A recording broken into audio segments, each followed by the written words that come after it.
Siwmai, Dwynwen ydw i, a dwi'n edrych mlaen i ddathlu diwrnod Santes Dwynwen. Beth mae cariad yn ei olygu fi? Wel, popeth. Cariad at gymar, cariad at deulu a ffrindiau, a hefyd cariad at ardal, at iaith a diwylliant.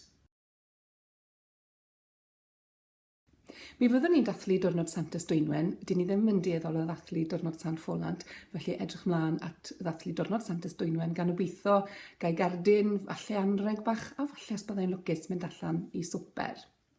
Dwi'n methu meddwl am un weithred fawr y mantis sydd wedi digwydd i fi, ond mae cael paned yn y gwely bob bore cyn codi werth y byd i fi.